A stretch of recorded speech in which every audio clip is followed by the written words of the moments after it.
Shalom bien-aimés dans le Seigneur, nous rendons grâce à Dieu pour l'opportunité qu'il nous accorde de poursuivre avec le cours que nous avons débuté hier, qui est l'introduction au Nouveau Testament. Nous avions dit que ce cours est une étude des enjeux, des opportunités et des difficultés que l'Église du premier siècle a rencontrées.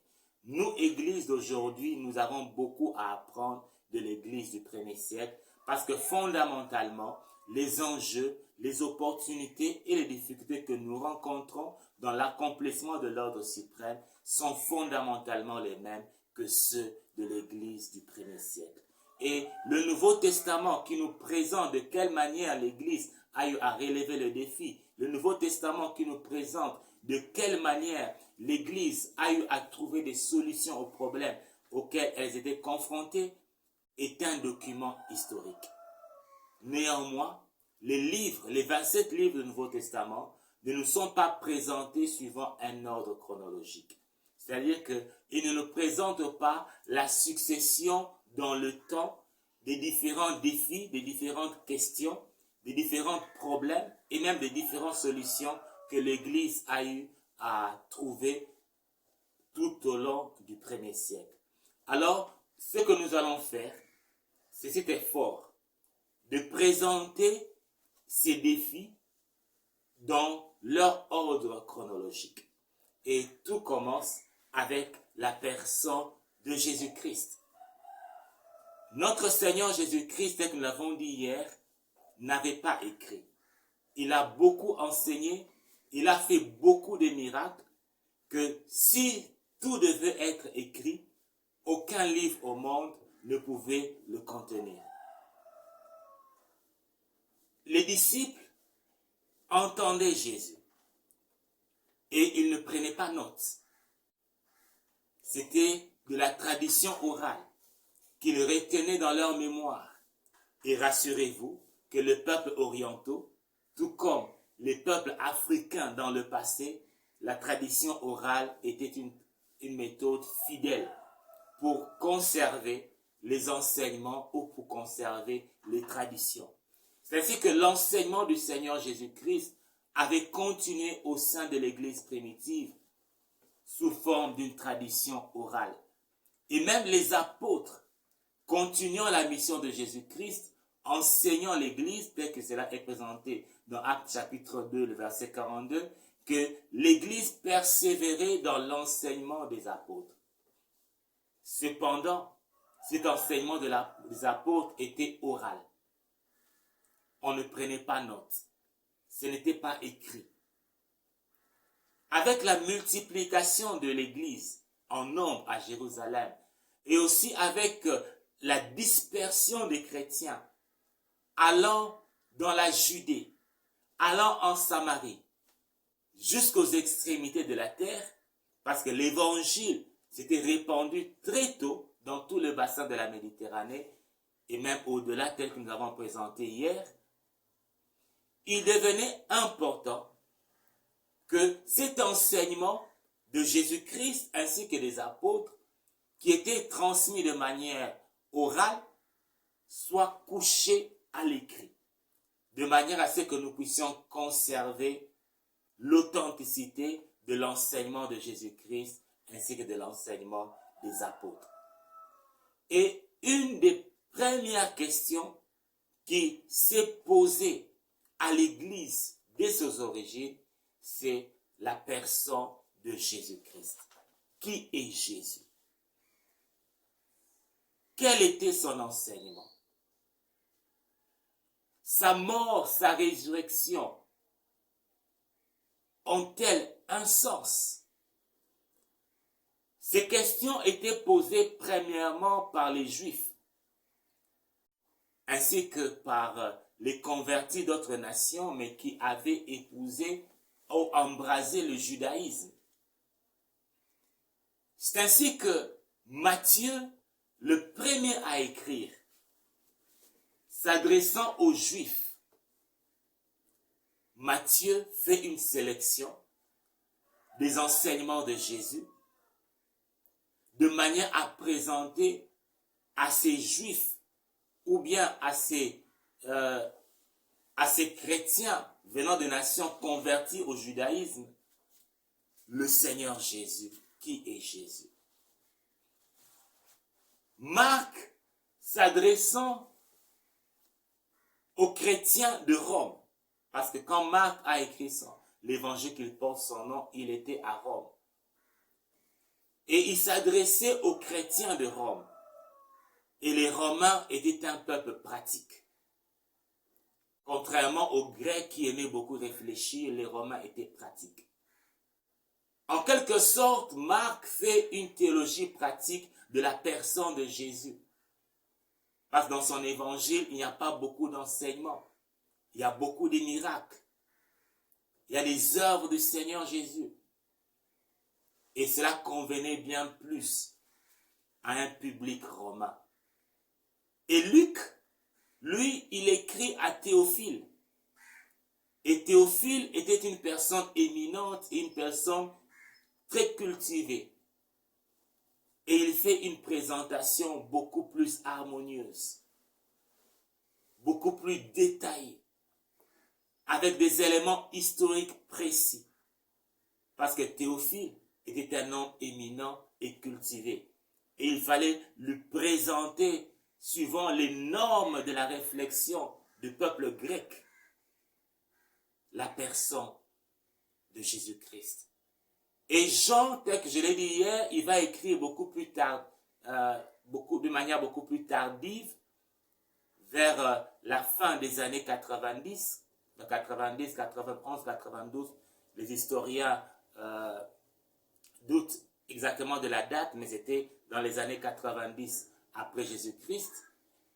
Et là, l'apôtre Jean était basé à Éphèse. Et l'église d'Éphèse était confrontée à toutes sortes de courants de la philosophie grecque ainsi que de philosophie orientale. Alors Jean, en se basant sur cet arrière-plan, présente Jésus-Christ.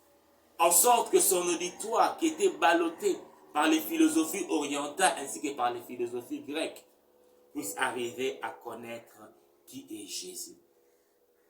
Juste pour dire que, pour répondre à la préoccupation de l'Église, dès ses origines, et même tout au long des années de cette Église du 1er siècle, la question première était de savoir qui est Jésus. Et c'est très important pour nous aussi, Église d'aujourd'hui, de savoir qui est Jésus. Tel que je l'avais dit hier, de redécouvrir sa personne et de redécouvrir son enseignement. Et c'est ce que nous voulons faire de manière succincte. Je sais que vous avez le manuel où cet enseignement est beaucoup plus détaillé et nous invitons à le lire. Ce que nous allons faire maintenant, c'est une présentation succincte de la personne de Jésus-Christ, de son œuvre, de son enseignement, tel que présenté par les 4 évangélistes, chacun en fonction de son auditoire précis. Commençons par Matthieu.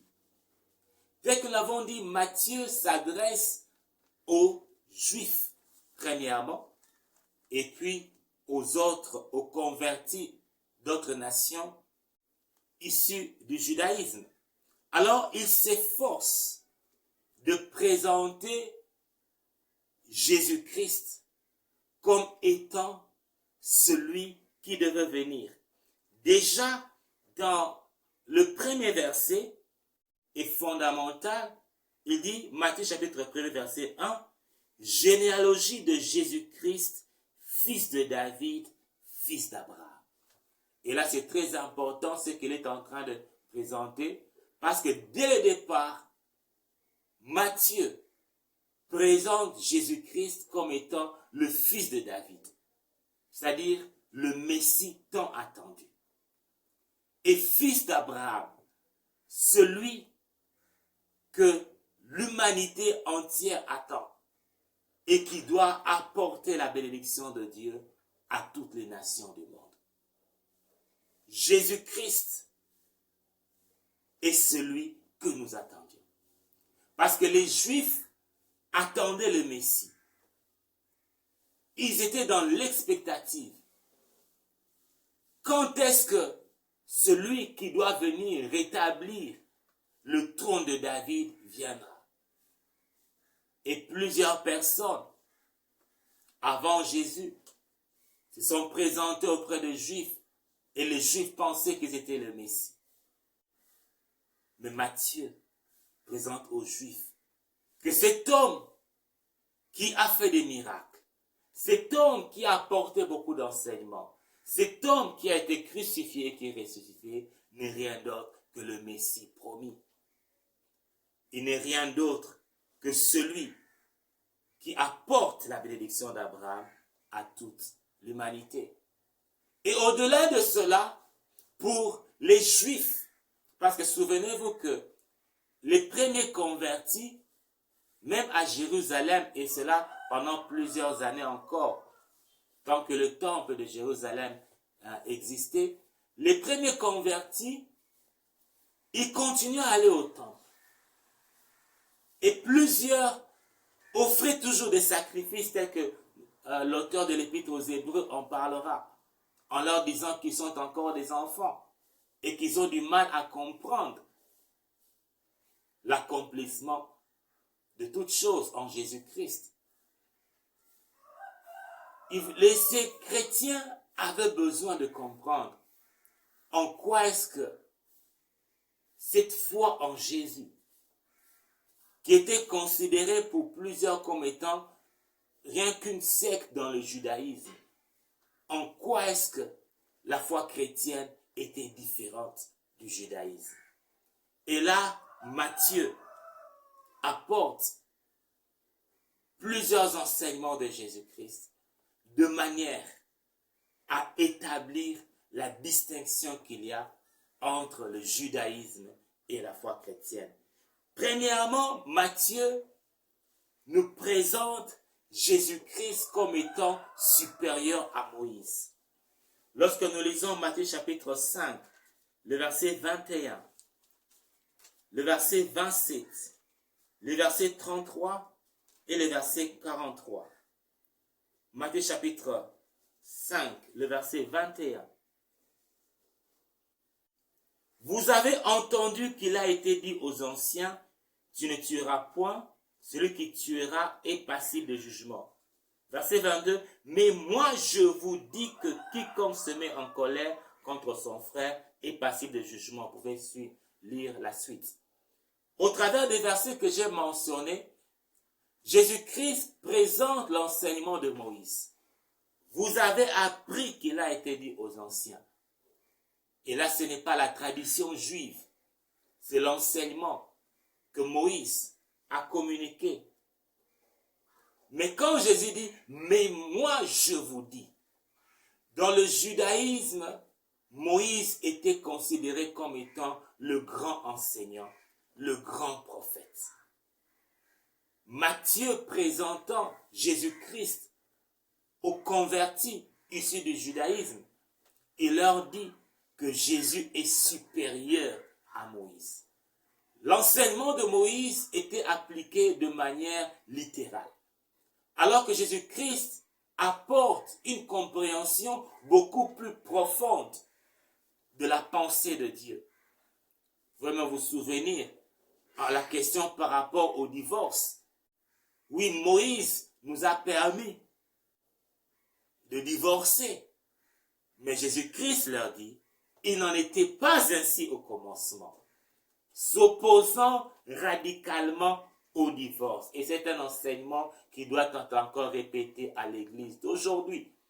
À savoir que nous, chrétiens, nous avons une compréhension beaucoup plus profonde de la pensée de Dieu que les Juifs. Le christianisme a une plus grande profondeur. Parce que Jésus, notre enseignant, est supérieur à Moïse. Qui d'autre pouvait nous expliquer la pensée de Dieu? Ce n'est que le Fils de Dieu. C'est que Dieu pensait profondément en communiquant les commandements à Moïse. Jésus-Christ est un enseignant plus grand que Moïse. nous avons les béatitudes. Et Matthieu prend son temps et il présente plusieurs paraboles afin que les chrétiens convertis, issus du judaïsme, puissent savoir où est-ce qu'ils doivent se tenir. La personne de Jésus-Christ, son enseignement et son œuvre étaient fondamentales. À savoir que les chrétiens devaient le connaître. Et même le travail d'évangélisation et de discipolat, c'est la continuation du ministère de Jésus-Christ. Et c'est par là que Matthieu finit sa présentation. Lorsque Jésus-Christ dit à ses disciples, « Enseignez-leur tout ce que je vous ai prescrit. » Parce que Moïse vous a prescrit. Parce que les grands enseignants du judaïsme vous ont prescrit. Mais tout ce que je vous ai prescrit. L'Église de Jésus est basée sur les enseignements de Jésus. Pas de la philosophie, pas de la sociologie, pas de la politique, pas du développement personnel. Tout un ensemble de sciences qui peuvent avoir leur mérite. Mais l'Église de Jésus-Christ est basée sur ces enseignements. Et là, les chrétiens issus du judaïsme pouvaient avoir une perception de la personne de Jésus. Qui est-il? Il est le fils de David. Qui est-il? Il est le fils d'Abraham. Et ce n'est pas tout. S'adressant à ses disciples, dans Matthieu chapitre 16, le verset 13 à 15, et là c'est une réflexion de la question qui existait dans le christianisme au départ. Parce que rassurez-vous, il y avait beaucoup de questions. Certains se disaient, tout en se disant chrétiens, que Jésus-Christ n'était qu'un simple homme, un simple serviteur de Dieu, rempli de l'onction, comme Moïse, comme les autres prophètes. D'autres disaient, ah non, c'est un Dieu qui s'est fait homme et qui est resté homme et qui a mouru et qui est mort comme les simples hommes. D'autres disaient, Jésus-Christ, c'est un homme qui a été divinisé. Mais qui est Jésus? Matthieu chapitre 16, verset 13 à 16, Jésus-Christ pose la question à ses disciples, qu'est-ce que les gens disent de moi? Alors on donnera plusieurs réponses. Certains disent que tu es l'un des prophètes. À la question de Jésus, et vous, que dites-vous de moi? Rassurez-vous que ils étaient à 12, s'il ne faut citer que les apôtres, mais Jésus-Christ était entouré de plusieurs disciples, à part les 12. Tous sont restés calmes, pour dire qu'ils avaient des questionnements eux aussi. Alors Pierre, poussé par l'Esprit de Dieu, dira, tu es le Christ, tu es le Fils du Dieu vivant. À savoir qu'il n'est pas seulement le fils de David, il n'est pas seulement le fils d'Abraham, mais il est le Fils du Dieu vivant. Il est le Christ, le Fils du Dieu vivant. Et là, c'est quelque chose de profond. À savoir qu'il est Dieu lui-même. C'est lui qui est l'égal du Père, qui a toujours été avec le Père et qui s'est fait homme pour nous sauver. Alors, au travers de son évangile, les chrétiens convertis, issus du judaïsme, pouvaient comprendre, avoir une meilleure idée de qui Jésus est. Quant à Marc, tel que je l'ai dit, il s'adressait aux chrétiens de Rome qui avaient un esprit beaucoup plus pratique. Et pour les chrétiens de Rome, Marc présente une théologie pratique. Une théologie pratique. Premièrement, nous pouvons le lire. Comment? Parce que les premiers mots qu'ils utilisent est très important. Marc chapitre 1er verset 1, commencement de l'évangile de Jésus-Christ, Fils de Dieu. S'adressant aux Romains, Marc présente Jésus-Christ comme étant le Fils de Dieu. Celui qui est l'égal du Père et aussi l'égal du Saint-Esprit et qui est venu dans le monde. Celui qui est venu dans le monde, c'est le Fils de Dieu. Et Jésus-Christ est venu dans le monde dans un but, pour proclamer l'évangile, la bonne nouvelle. C'est très important. À savoir qu'il est venu, non pour être servi, mais pour servir et donner sa vie en rançon pour une multitude. Alors, n'allons pas dans trop une longue élaboration théologique. Il nous présente Jésus-Christ comme étant le serviteur parfait de Dieu, le Fils de Dieu qui sert pleinement la volonté de son Père, très actif dans les miracles, très actif dans les guérisons, ayant un cœur de compassion. Et cela était très important pour les chrétiens de Rome. À savoir que nous avons besoin d'une théologie pratique.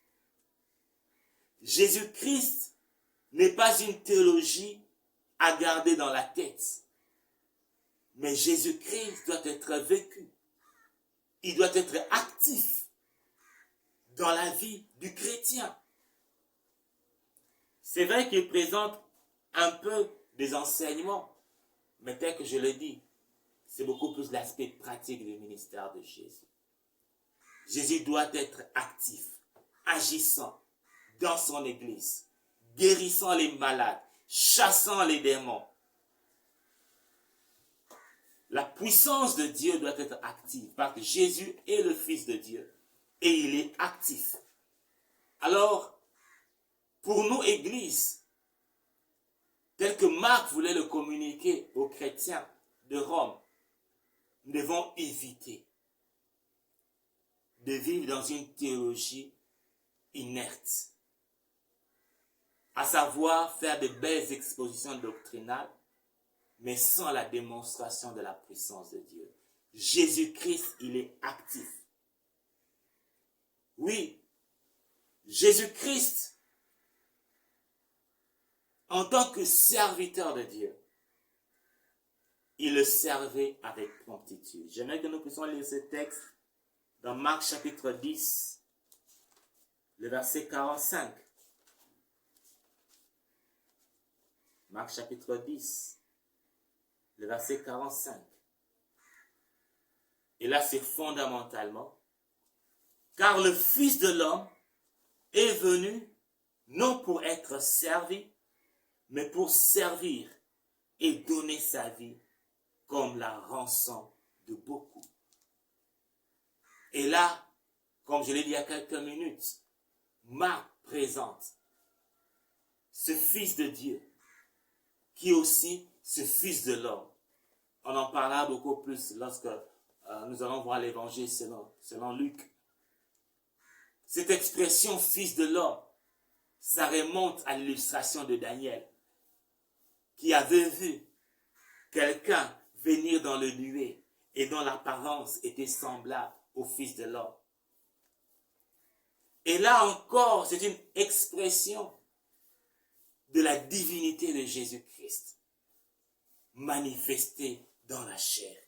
Il est Dieu, mais il est venu non pour être servi. Et rassurez-vous qu'au-delà de la présentation de la personne de Jésus-Christ, Marc aussi présente son ministère ainsi que son action. Et cela a été un enseignement pour nous.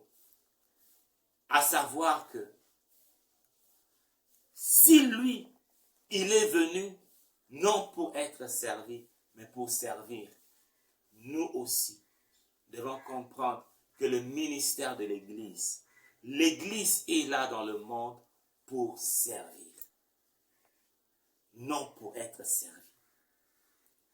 Nous avons actuellement beaucoup de serviteurs de Dieu lorsqu'on regarde à la manière dont ils exercent leur ministère. On se pose la question, est-ce qu'on comprend encore le sens du mot ministère? Parce que le mot ministère veut dire service. Mais malheureusement, on confond avec l'idée d'un ministre d'État dans nos gouvernements, avec les honneurs qu'ils reçoivent, la manière dont ils sont servis, qu'ils dominent sur les autres. Mais le ministre de l'Évangile est un serviteur. Il est là pour aider. Il est là pour soutenir. Il est là et il doit le faire avec promptitude. Et cela, ce n'est pas quelque chose qu'il doit faire avec légèreté. Ce n'est pas non plus quelque chose qu'il doit faire en attendant quelque chose en retour.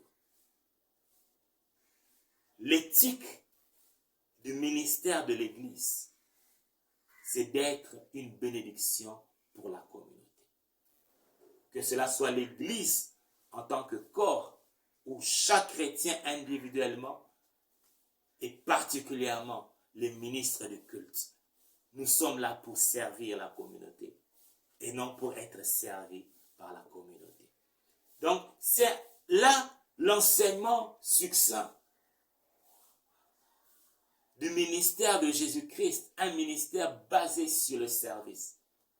Un service total, où on se donne complètement. J'entendais quelqu'un dire à l'église que je ne suis pas votre serviteur.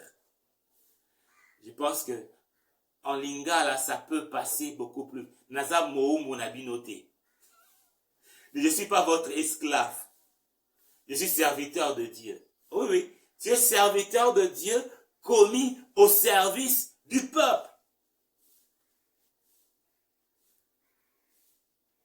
Esclave de Jésus, mais commis pour servir le peuple.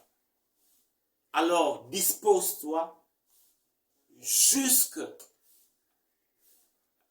don de toi-même pour le bien de la communauté ecclésiastique et de la communauté au large. Telle est l'essence du ministère de Jésus-Christ et telle d'autres l'essence du ministère de l'Église. Parce que nous sommes la continuation de la mission de Jésus-Christ.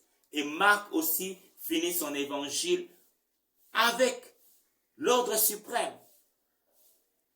Marc chapitre 16, verset 15. Puis il leur dit, allez par tout le monde et prêchez la bonne nouvelle à toute la création. À savoir, quand nous lisons, Jésus parle des miracles qui vont accompagner. Et lui-même qui a accompagné les disciples. Verset 19. Le Seigneur, après leur avoir parlé, fut enlevé au ciel et s'assit à la droite de Dieu. Et ils s'en allèrent prêcher partout. Le Seigneur travaillait avec eux et confirmait la parole par les miracles qui l'accompagnaient. Oui, nous sommes la continuation du ministère de Jésus. Et Jésus-Christ est lui-même avec nous pour que nous puissions faire les mêmes œuvres qu'il faisait avec la même attitude. Très important. Faisons les mêmes œuvres avec la même attitude que le Seigneur avait. Quant à Luc, nous l'avons dit, il s'adressait à Théophile, un homme intelligent, un homme cultivé, un homme distingué. Certainement, il avait un arrière-plan grec. Même son nom Théophilus, quand même, il y a un élément de latin, mais nous savons qu'il devait avoir un arrière-plan grec, ou du moins une instruction helléniste. Alors Luc présente Jésus-Christ dans son contexte historique. Il y a plein d'éléments en rapport avec la vie de Jésus placés dans son histoire. Premièrement, rien que commençons au chapitre 1er, le verset 5. Du temps d'Hérode, roi d'Israël, très important. Il présente la venue de Jésus dans un contexte historique, dans un contexte politique bien précis. Luc chapitre 2, verset 1, et là nous avons une des indications les plus précises du Nouveau Testament. En ce temps-là parut un édit de César Auguste ordonnant un recensement de toute la terre.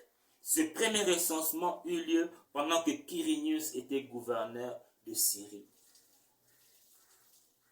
À un moment où la Palestine connaissait toutes sortes de bouleversements, à un moment où la Palestine était sous occupation romaine, et cette occupation accablait le peuple, quand même que les leaders politiques juifs avaient accepté de collaborer, mais beaucoup de juifs ressentaient de l'amertume et attendaient la venue du Fils de Dieu.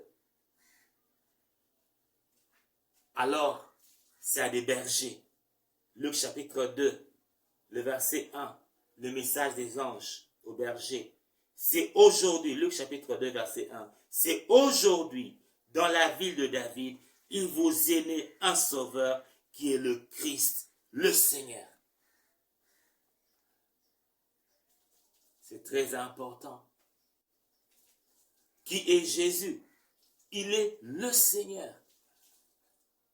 Et le mot Seigneur ici, c'est l'équivalent de Adonai. Exactement Adonai en hébreu. À savoir que celui qui est né, c'est Adonai. L'Éternel, le Dieu vivant. Et Adonai est venu comme étant le Christ pour rétablir le trône de David et pour sauver non seulement les Juifs, mais l'humanité.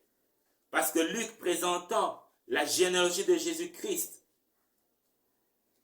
et là nous sommes dans Luc chapitre 3, le verset 23.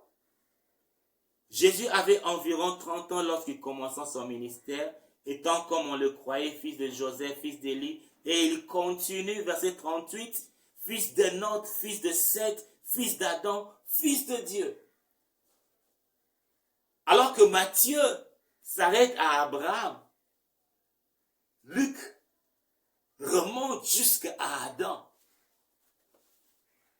À savoir que Jésus-Christ, il est venu non seulement pour la nation d'Israël, mais il est venu sauver toute l'humanité. Oui, la promesse faite à Adam et Ève, dans Genèse chapitre 3, 15, la postérité de la femme écrasera la tête du serpent. Il est venu accomplir l'œuvre de délivrance pour toute l'humanité, et même mieux, pour toute la création. Pour Luc, Jésus-Christ est le Fils de l'homme. Cette image prophétique que nous voyons de Daniel. Il est Dieu. Pour ne pas répéter les mêmes éléments qui figurent dans Matthieu, dans Marc, parce que ces trois évangiles présentent un tronc commun par rapport aux miracles, par rapport aux paraboles, aux enseignements de notre Seigneur Jésus-Christ, parce que le tout venait d'une tradition commune. Et Luc finit également par l'ordre suprême. Là, lisons dans Luc, chapitre 24. Alors, nous pouvons lire, lorsque Jésus-Christ s'entretient, premièrement avec les disciples qu'il avait rencontrés sur la route d'Emmaüs, Luc chapitre 24, verset 26, « Ne fallait-il pas que le Christ souffre ces choses et qu'il entre dans sa gloire ?» Et commençant par Moïse et par tous les prophètes, il leur expliqua dans toutes les Écritures ce qui le concernait. Très important. Jésus-Christ, il est celui que nous attendions. Et continuons au verset 46. Ainsi il leur dit, ainsi il est écrit que le Christ souffrirait, qu'il ressusciterait des morts le troisième jour. Verset 47. Et que la repentance et le pardon des péchés seraient prêchés en son nom à toutes les nations, à commencer par Jérusalem. Vous êtes témoins de ces choses. Très important. Luc termine en montrant que nous sommes témoins de la résurrection de Christ. Nous sommes témoins de son enseignement et que ce message doit être apporté à toutes les nations. Et l'Église d'aujourd'hui que nous sommes, nous avons ce travail. Nous ne pouvons pas dire que non, l'évangile est dans tous les pays. Non, nous devons atteindre toutes les nations. Et même dans nos pays, il y a de ces peuples, il y a de ces villages, de ces contrées qui ont besoin d'entendre l'évangile. On ne peut pas dire, oh non, l'évangile est prêché sur Internet, l'évangile est prêché sur satellite. Non, nous devons aller auprès. Il y a de ces personnes qui n'ont pas l'Internet, il y a de ces personnes qui n'ont pas de télévision, il y a de ces contrées où il n'y a pas de radio. Église de Jésus-Christ, allons jusque-là. Et pour terminer, Jean, alors qu'il s'adresse à Éphèse aux chrétiens, il s'adresse aux chrétiens qui sont confrontés par toutes sortes de philosophies orientales ainsi que la philosophie grecque. Et dans la philosophie orientale, ces chrétiens avaient tendance à croire que Jésus était un des dieux qui est venu sur la terre. Et même certains présentaient Jésus comme étant un ange, un archange, le confondant même avec l'archange Gabriel, qu'il est venu ici-bas sur terre.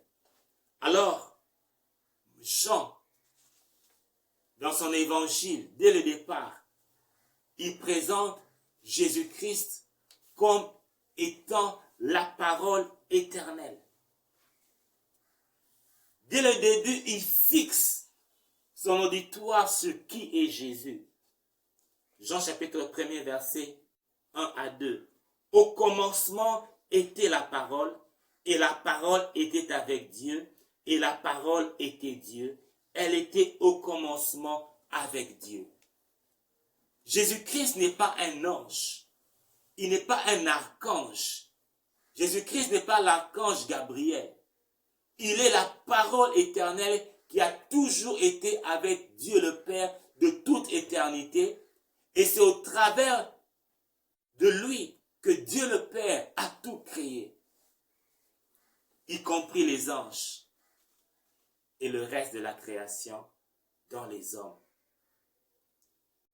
Il est l'égal du Père. Et là, ces chrétiens qui pouvaient être ballottés par toutes sortes de philosophies pouvaient être centrés sur qui est Jésus.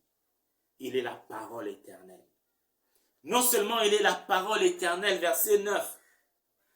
Jésus-Christ, à partir du chapitre 1, verset 8 à 9, il n'était, parlant de Jean-Baptiste, il n'était pas la lumière, mais il parut pour rendre témoignage à la lumière, verset 9. Cette lumière était la véritable lumière qui, en venant dans le monde, éclaire tout homme. Il est la parole éternelle et il est la véritable lumière qui éclaire tout homme. C'est très important. Et dans tout son évangile, Jésus-Christ est cette lumière qui éclaire. Oui, dans Jean chapitre 1er, 45 à 40, verset 45 à 47, Jésus-Christ est cette lumière qui éclaire Nathanaël. Nathanaël, ce juif en qui il n'y a point de fraude. Cet homme bon, cet homme honnête, dont on peut reprocher de rien, mais qui a besoin de la lumière de Christ. Oui, je ne peux pas dire que je suis bon, je suis honnête, je suis un homme bien, et du reste je prie. je fais des offrandes. J'ai besoin de la lumière de Christ. Pour beaucoup de ces juifs qui pensaient que rien que par leur légalisme, ils pouvaient hériter de la vie éternelle, Jésus-Christ apporte la véritable lumière qui donne la vie. Oui, il est clair, Nicodème, ce chef religieux, ce docteur en théologie, ce grand enseignant, mais qui ne connaît pas les bases de la vie nouvelle. Que le Seigneur puisse nous aider, au-delà de la théologie, que réellement nous puissions naître de nouveau. Parce que si nous ne sommes pas de nouveau, nous n'entrerons pas dans le royaume des cieux. Ce n'est pas la théologie qui apporte la lumière. C'est la connaissance de Jésus-Christ qui apporte la lumière qui éclaire tout homme. Jésus-Christ apporte la lumière à cette femme samaritaine. Elle qui vivait une vie immorale. Ayant eu 5 maris, donc 5 fois mariés, 5 fois divorcés, et vivant avec un 6e homme qui n'est pas son mari, mais qui néanmoins prie et adore Dieu. Non! Vous adorez ce que vous ne connaissez pas. Je ne peux pas adorer le Seigneur et mener une vie immorale, une vie impudique. Là, dans ce cas, j'adore ce que je ne connais pas. J'ai besoin de la lumière de Christ. Et Jésus-Christ a éclairé cette femme samaritaine sur sa vie. Et au travers de cette femme samaritaine, Jésus-Christ a eu à éclairer tous les Samaritains. Ce que les Juifs, ce peuple que les Juifs méprisaient. Et qui avait fait un syncrétisme, un mélange de la foi juive et des traditions païennes. Tel que nous avons encore aujourd'hui. Beaucoup de chrétiens qui vivent dans le syncrétisme, mélange de la foi chrétienne et de nos traditions africaines, s'il ne faut parler que d'eux.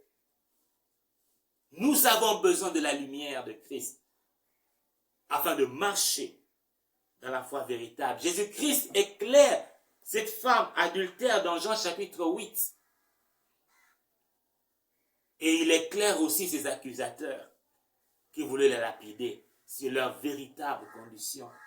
Très souvent, nous voulons porter un vêtement de justice, une apparence de justice, et même nous convaincre. Et de fois même, nous essayons de forcer notre conscience. Lorsque notre conscience nous reproche, oh non, c'est pas si grave. C'est juste quelque chose de léger, d'insignifiant. C'est un petit péché. Dieu ne va pas vraiment tenir rigueur pour des petites choses comme celle-ci.